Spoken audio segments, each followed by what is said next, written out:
Hello everyone, welcome to Nyambung podcast with Dina Praptora Harja. Hello Dina, good afternoon. Good afternoon. How are you, Nadila?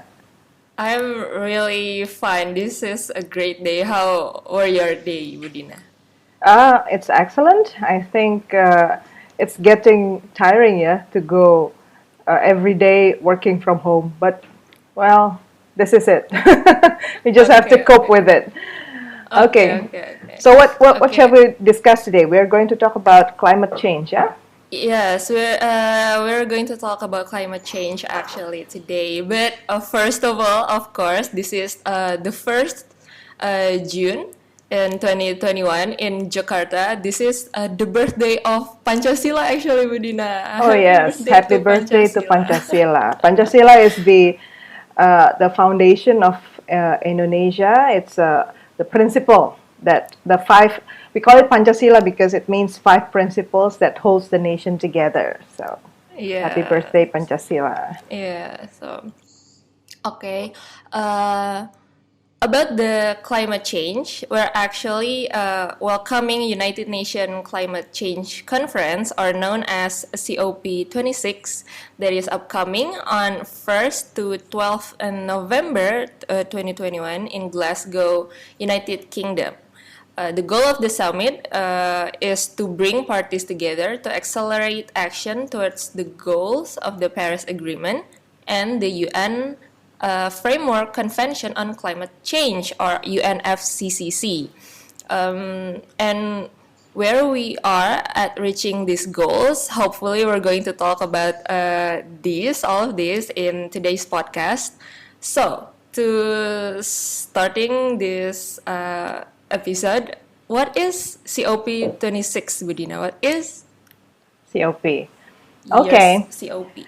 so this is a very important topic, Nadila, and also listeners. If we know climate change is a very serious state of the globe that actually everybody should be concerned about, but very little has been progressing, and COP is actually a process, an intergovernmental process, which means that um, governments from various countries will sit together, they work by groups, and they try to make decisions together through the climate change convention, or also called summit for the climate change. So COP brings together the highest representatives of environmental issues from around the world to review the implementation of what is agreed as the framework that is was mentioned as UNFCCC, and any other legal instruments that has been adopted through the UNFCCC. So by sitting together, basically everybody, the leaders of the world will review, does the legal instruments work? Does the convention so far has been effective? Does the parties involved make decisions necessary for effective implementation? Or maybe there are other institutional challenges or administrative matters that everybody else needs to be aware of, and then take that to their hands, for the dialogue. So COP is the ultimate forum at the international level where climate change as phenomenon is being addressed. So COP concerned about adaptation, mitigation, as well as addressing damages that already happen because of climate change. So, are you familiar with climate change, Nadila? Do you know what happens to the world that we call it climate change? Yeah, what I know about climate change is the global warming, right, Budina? It's the state of the globe is getting Getting warmer hotter. and warmer. Yeah, getting hotter and hotter each year, and it causing our climate to change. Like now we don't have the pattern of the season again, the same season again, and it of course impacted a big portion of our lives. Is it, Right. Budina? Yes. So the climate change is caused by various factors, from what happened on the land, what happens on the seas, what happened to the forest, basically affect how the temperature of the earth has become. So the earth that we live in basically has been increased in temperature. Yeah. Today's temperature in 2020, if we see from the reports of the US government, has increased 0.98%. Sorry, 0.98 degree Celsius Okay. Okay. from its average temperature that is we can call normal. So the news here is that if you reach two degrees Celsius hotter above average, that means there will be big destruction. There will be disasters, either on land, on sea, that would affect not only humankind's people, but also other habitats like the animals and the biodiversity and everything that will change our ecosystem basically. So when we say the temperature is rising higher, even as if the number is very small, 0.98 degrees Celsius hotter, but because the top platform is 2 degrees Celsius as the maximum where the world basically would go in disarray, what will happen is the ice will melt. And because when the ice is melt, that means some areas will experience drought. They don't have the water conservation the way they used to be. Some areas may become, some forests may be gone. Some animals will be gone. And then the effect of that, some areas will also experience flooding. And we already see some countries, including Jakarta, continue to decline below water, the seawater. And some islands in the Caribbean, in the Pacific, they already experience sinking because the seawater level is rising.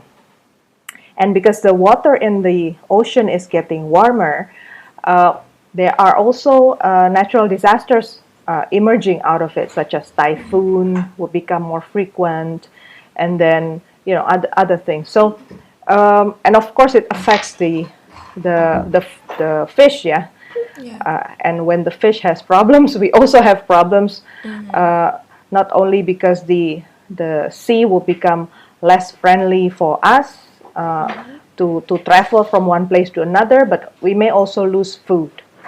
So it's very critical for us to think global, and there's no other way that we can talk about climate change without talking global. We cannot talk about it only about our nation or about our country. We have to talk global on this. So let's come back to the COP process maybe. And maybe it's good for everybody also to understand how the leadership in COP happens. And as you mentioned earlier, today, this year's presidency is with Europe, and it's the United Kingdom that's going to be the host, because COP presidency rotates among 5 UN regions, basically. So if this year is Europe, next year will be from other parts. Yeah, maybe Africa, maybe Asia, Pacific, and then Latin America and the Caribbean. So it rotates basically, and it meets every year unless the other parties decide otherwise. And there is a bureau that helps the COP responsible for advising the president in the management process. It works also with non-government organizations, civil society groups. So this engagement is really global and it involves everybody. It's quite inclusive process actually. Okay. We know that this UN climate change conference is related to the Paris Agreement and the UN Framework Convention on Climate Change, or UNFCCC, right, Budina? Yes. And the UN Climate Change Conference have this goal to secure global net zero by 2030, which is 9 years from now. So, how is the system that is a UN Climate Change Conference is working on to make sure that we will reach the goal by 2030? Okay. So the ambition is to secure a net zero change by 2030, which is the mid-century of the 21st century. And as I said, the first time I learned about this issue was back in 2001. And that was the time when I just started my graduate school in the United States. So if I look back and count, well, that means 20 years have passed. So How, Budita? But you look 20 years old now. see, so the climate may change, but I don't. Well, how interesting. Okay. But I learned from the US at that time, and one of the figures that I admire for being so passionate about the environment at that time was Vice President Al Gore. And at that time, he ran for presidency in 2001, but he lost. And he produced a documentary film called The Inconvenient Truth. That was the starting point of how this issue became more known. Yeah, even though the efforts were started before that, it becomes more known. So back to your question on how this actually worked. So UNFCCC is the framework. So under that framework, there are norms agreed. There are commitments that are articulated by parties, basically. But what will make UNFCCC a reality is adherence of parties to the protocol that they sign. So when they sign the protocol, that means at the national level, they have to enact laws, they have to enforce the laws that they adopt to make sure that the commitments made at the global level will become reality at the national level. Now, what's interesting here is that there's what is very known as the Kyoto Protocol. Okay.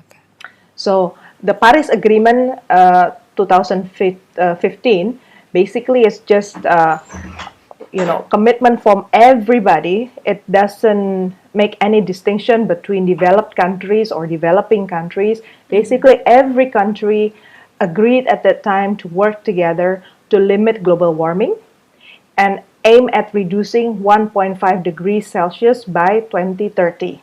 Okay. And to raise money to deliver these aims. Now, at that time, there was specified that the contribution to UNFCCC should be done at the national level. They call it nationally determined contributions. So countries who commit to UNFCCC, they have to report every 5 years with an updated plan. How is your country trying to implement with the highest ambition? So basically that will be elaborated in every COP meetings every year. Now, the Kyoto Protocol that I mentioned earlier is the legally binding ones. It operationalizes UNFCCC.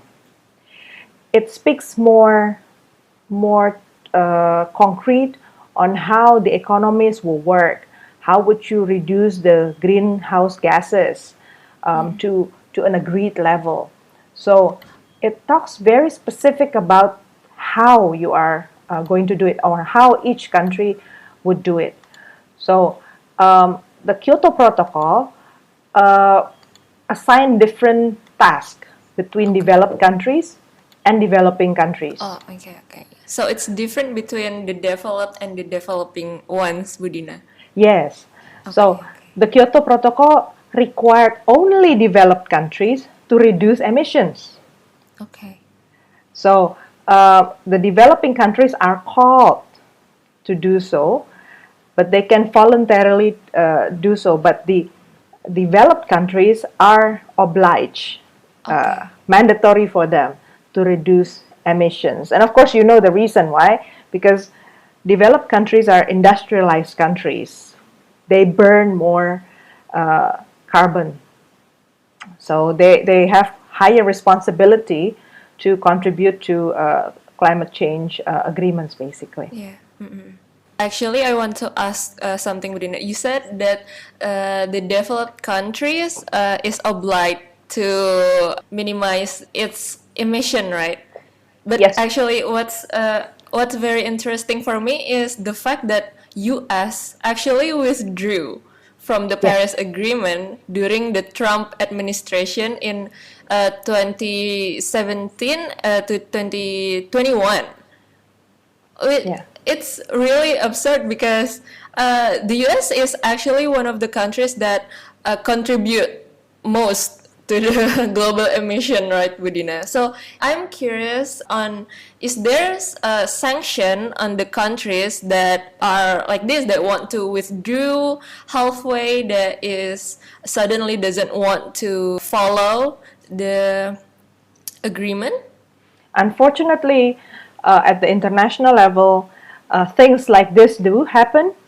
And when it happens, basically, sanctions will come as social sanctions instead of something that can, um, you know, that can suffer you at the national level or some sort, or punish you or give penalty. That doesn't exist. So it's basically just social sanction. And what we have witnessed has unfortunately quite minimal pressure to the US. And inside of the US, there has been changes of views, right? From Al Gore and the overall Democratic Party of the 2000s, who was very concerned about climate change. Nowadays, the political parties in the US basically shifts away from that commitments. The United States are among those who remains fossil based on its energy source. So and of course it's very challenging. That's the problem across the world actually. Shifting to renewable energy requires strong commitment, and there will be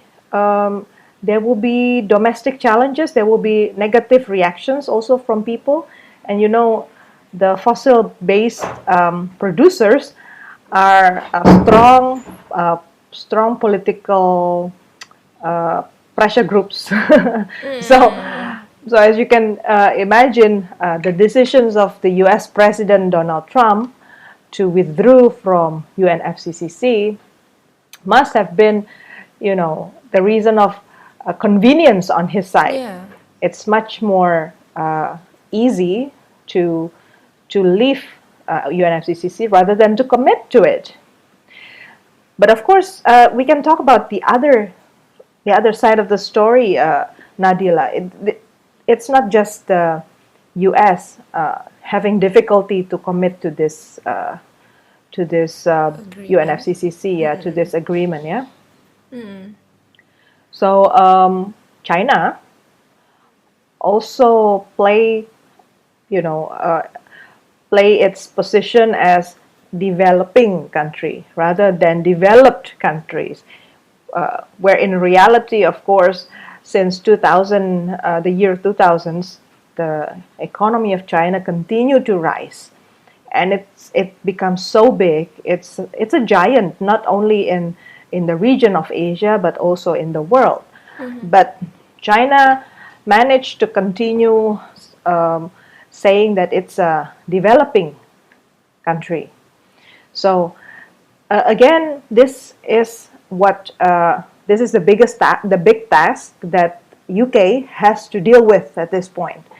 How to make all these countries come back to the commitment and contribute more tangibly to the aspect of improving climate change agreement.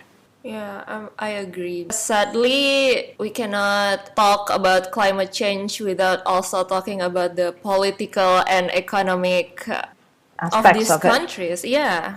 And of course, as we know, this year's COP will be held in the UK. I'm curious, Budina, what is the UK actually stand in the climate change? Because they will be the chair of the COP in this year's, right? Mm-hmm. Well, if we believe what the UK is campaigning through its social media and also websites, we can see that the current administration of Boris Johnson is really trying to show that UK is leading on the green industrial revolution. The administration is actually showing some points of UK's commitment to make sure that job creation would align with climate change targets. So it says it's going to push the end to coal, the use of coal power, phasing out the use of polluting vehicles, making agriculture more sustainable, handling deforestation, supporting developing countries with finance and all. So the question in my mind, however, is how can UK influence other countries to follow its path, especially the developed countries, yeah? Because at the practical level, one can say commitments on paper, but in reality, it will require a massive change of the existing practices. I cannot imagine how, for instance, the UK can influence the US. Yeah, of course, we have to acknowledge at this point, US already appoint a special envoy Yeah. for climate change. His Excellency China John too, right, Kerry, Budina? and China too, right? Yeah. Appoint a special envoy. Fortunately, those two countries. Xi Jinping. So, and they are said to be meeting to prepare this UK meeting. But the critical thing that we have to watch is how these countries shift the use of fossil-based energy at home to renewable energy. Because nothing can be set further unless there are tangible shifts at home. So, which means, how are these factories? Are they going to continue using coal? Are they going to continue importing coal from Australia, from Indonesia, from Russia? These are rich fossil-based countries. Are they going to continue doing that, or they're literally going to produce more renewable energy? The second question is, if they successfully demonstrate that, how would they make sure their partners, their economic partners, their trading partners, their investment partners would be able to access the renewable energy? Yeah. Why I say so? Because renewable energy at this point appears so much as a competition of products, selling products. You can buy technology of solar panel from country A, and then for transforming biomass or trash, to energy from this country, you have to buy it, basically. Rather than sharing it, you have to buy. So the question is, how can you make sure that the technology is affordable, so it's not treated as commodity that the developing countries must acquire by buying and create burdens for the developing countries? Would you share the technology that you have developed with other countries, or would you rather keep it to yourself and create a sense of competition with other countries, which is counterintuitive to the principle of sharing and Yeah. working together that UNFCC is mandating. I think that was Yeah. my biggest concern, Adila. Concern. Yeah, of course. It all again comes back to the economics and the politics. Why? Why? I'm curious. Well, that's the world. Anyway, but inside of some developing countries, we start seeing how there has been more and more talks about renewable energy, right? And people are talking about green business, making energy more efficient in offices, making electric vehicles. Um, so the question is, for developing countries, it's a question of price. Yeah. Such shift means price, means money, and how much will the consumer have to bear for that? Uh, let's just take the example of shifting your car, Nadila, into electric car. Yeah. Would you do that? What will be your consideration for not doing so? In Indonesia, in Jakarta. Yeah. Yes. Oh my God. I can go on and on and on for hours maybe. Why not? Because, the main thing for me is the traffic jam. The Right. traffic jam in Jakarta is so it's bad. And can you imagine if you wanted to go vacation with your family to Curug, maybe to Bogor? For distance far away, Yeah, the far away and the road. the I think trail it's is not not. Yeah, bad. is It's not is good. is not Right. good for electric Electricity cars. car. Right. You would think about distance. You would think about the road conditions. You would think about how accessible outlets to charge your car, right? Yeah.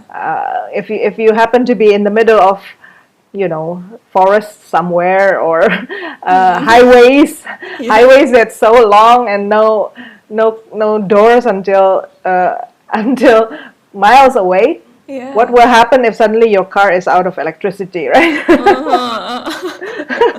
So I think it's a valid point, and I think this is homework for the world to think about what can be done. Yeah, of course, I agree with you. And I'm also curious, Budina, what will happen after this year's COP26? And what do you think will happen by the time the due has come, the 2030 has come, and hopefully the goal will be reached? If not, it will be It will be disastrous. disasters. Yeah, it will be Yeah, yeah, yeah. disastrous. The thing is, the risk is already announced. The risk is already spoken. It will be extinction of some species. There will be pollution that we cannot bear, that human being cannot bear. Potentially, there will be another spread of disease. It will be much more difficult to alleviate the burdens of disease. There will be malnutrition for some people who cannot access enough water and food.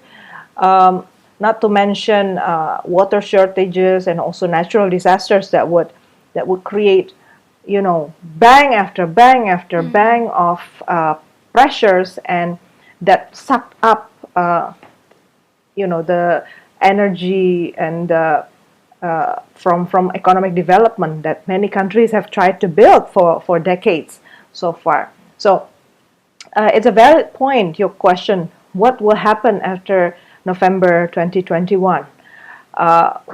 So my concern nowadays is the COVID-19 pandemic.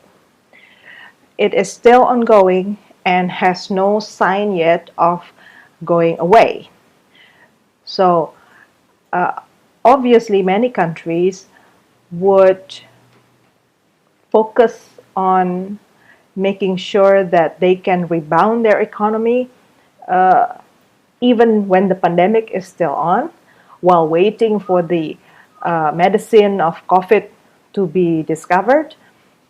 So there will be little room, I'm afraid, for some countries to take brave step of shifting their energy source from one thing to another, which is why I think United Kingdom is trying to pressure countries with forests.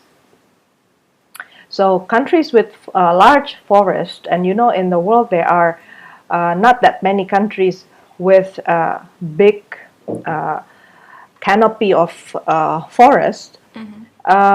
They have to bear responsibility, and I'm afraid Indonesia is one of it. So one of the things that I noticed is just announced is that Indonesia is being embraced by United Kingdom to Yeah. participate as the, what they call it, Co-chair, Budina. co-chair of the COP, right? I think on the one hand that may be a pride for Indonesia, but under current circumstance, this could be a big burden for Indonesia. And I'll be curious how the direction of discourse would become. Would the developed countries shift the attention to countries with large forests like Indonesia and start blaming on deforestation and stuff, and push us to stop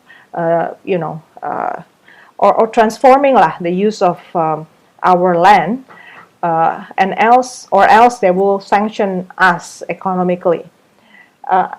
But I have to say that if they take this route, it's a mistake. Countries with large forests are countries who are basically less developed countries. People who live in the forest are relatively poor. So we may call for these countries to participate more actively in making sure that the businesses are not taking out forest. But one must remember that these businesses are not growing on its own. They also get money from investments. They also do their businesses because of demands growing from outside of the forest endowed countries. So again, some middle ground needs to be reached, and I really wish that the COP26 will discuss this really seriously. You cannot just pass on blame to somebody, because you cannot finish the job yourself. I think that's something that we all would desire to see. Okay. Yeah, I agree. The offer to Indonesia from the UK to be the co-chair of COP26, it could be a blessing in disguise, or it could be, what do you call it, Budina? Accident in disguise. Yeah, accident in disguise. It's we should see where will this go. And okay, Budina, you said that Indonesia could actually be sanctioned economically if we are proven that we are not Performing. following the agreement. So, but you said that developed countries like the US, the rest of the world cannot do anything if they withdraw from the agreement. So that's actually really sad if the rest of the world can sanction this one developing countries but cannot do anything to the developed countries, especially big countries. Yes. So this is it. The context of what I'm talking about is that if you talk about ratifying UNFCCC and sticking with the commitment on paper, basically you cannot you cannot give any penalty to countries withdrawing to that, except social sanction.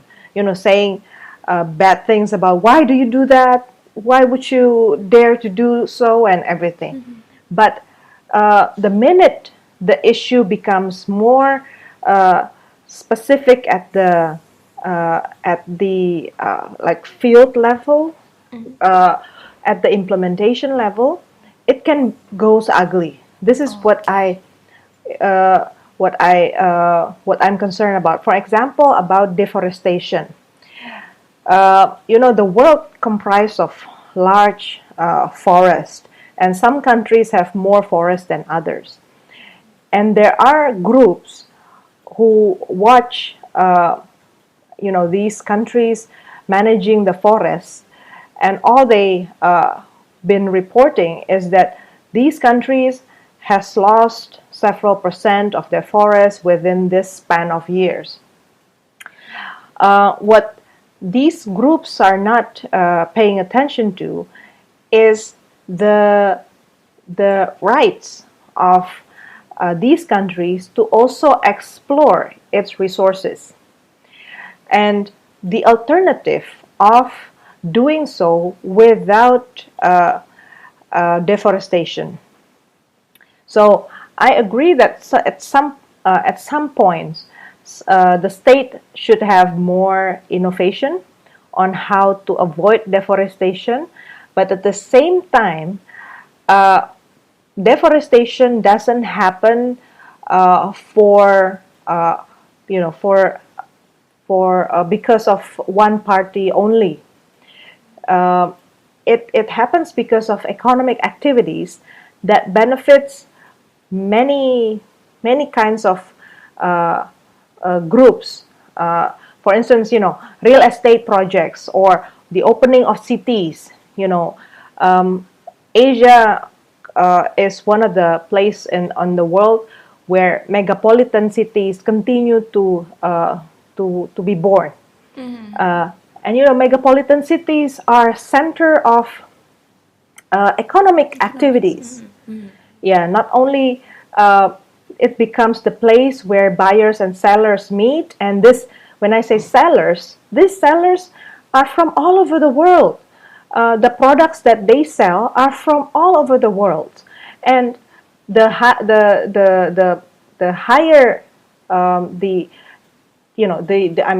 the bigger the megapolitan city, it will mean that the products that being sold in the city will also be high end. And it's impossible to sell high-end products without technologies, without investments coming from developed countries. So there is an interest from developed countries to make sure that growth of mega cities, real estate business continues in developing countries. But the question is, why won't you be responsible for the same thing to make sure that deforestation doesn't happen? And you cannot just build center of for shopping without thinking that the people who work in the center of the shopping centers are also living creatures. They also have needs. They also need houses that needs to be not too far away from the shopping centers and such. So one needs to curb, to stop, this consumption desire, this desire to continue opening outlets for selling products. I think that's one reality that people have never sink in yet. It's the world is such a connected chain at this point that you cannot solely see deforestation as just this group of people or individuals trying to eliminate forests from one place. Question is, why do they do that? Where do they sell the products? The furnitures that you enjoy in Europe, for instance, where do they come from? And you would like to have big businesses such as, one of those. I don't have to mention the name of the brand, right? But we have big places selling nice home furnitures for middle income classes around the world, and it's the technology, the model is built in Europe. Where are these coming from? The woods. Where are the woods coming from? One should ask that questions and step back and rather than sending just black campaigns to the country with the forest, one should take the responsibility together and take what do you call it? I would say more proportionate response. So Yeah. that's what I'm talking about. Yeah, the bigger picture, right, Budina? The whole picture. You cannot see one aspect and then turning blind eye on the one aspect that is interconnected. It's like you are so busy seeing the river without even seeing the spring, the spring water. Yes, yes, and yeah. and then the spring water doesn't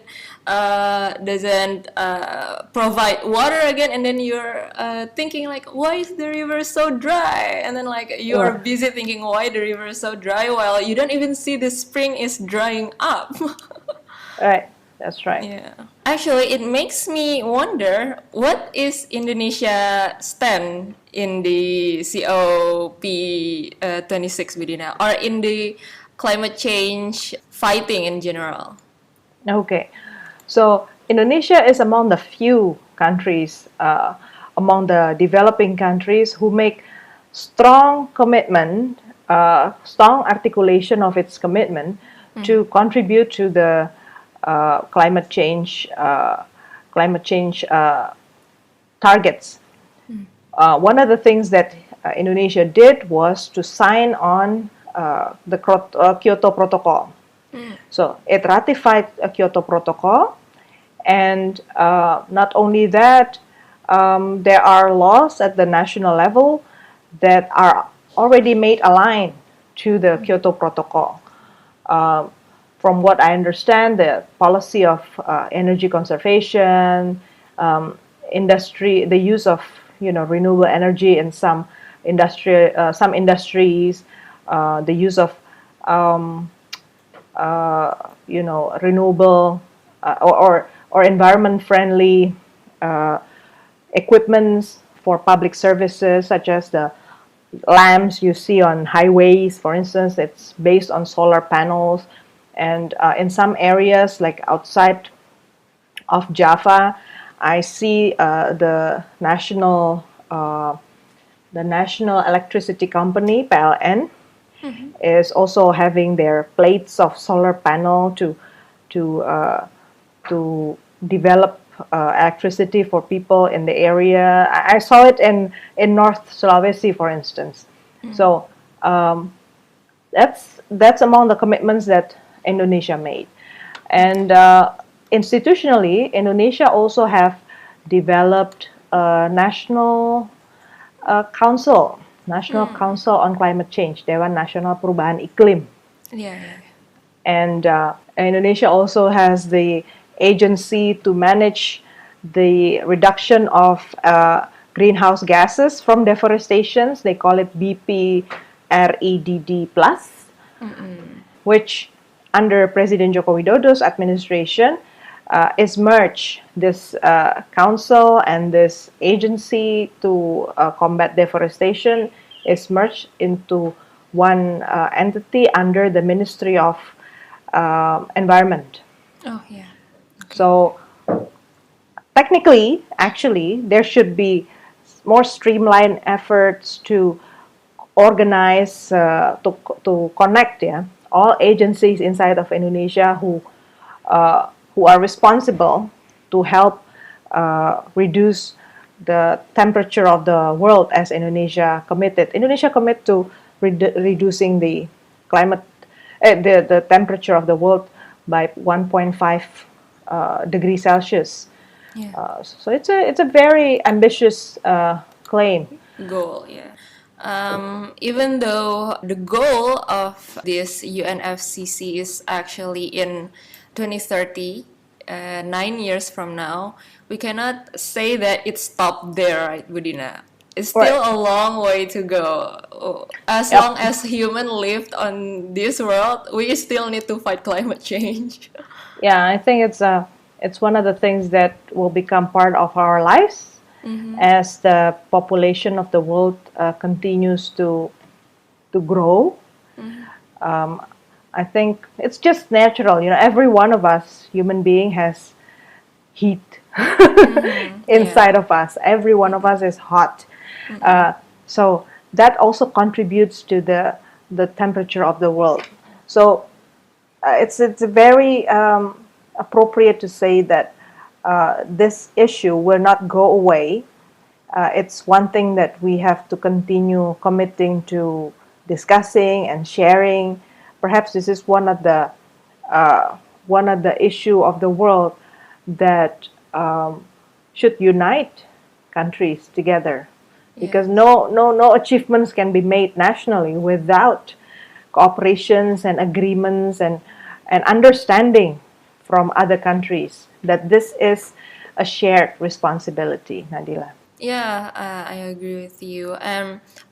If we talk about climate change, it can make us pessimistic in one side, but also can make us quite optimistic in one side. Yeah, it's a multi-dimensional task and multi-sectoral task. If the past 20 years, probably the people who talk most about climate change are environmentalists, people who work in the forest sector, people who work in the agriculture sector.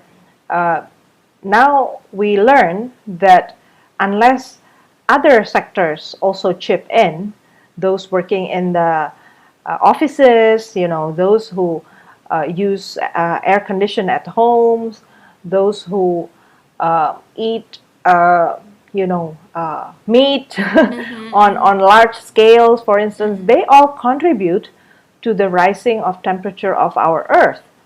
So all of us can make a difference. I think that's the lesson that we have to take from all of this. Unless we make significant step together as communities of the Earth, letting this be a government job will lead to very slow progress on UNFCCC.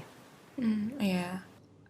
So we just need to see on what is coming. Okay, Budina.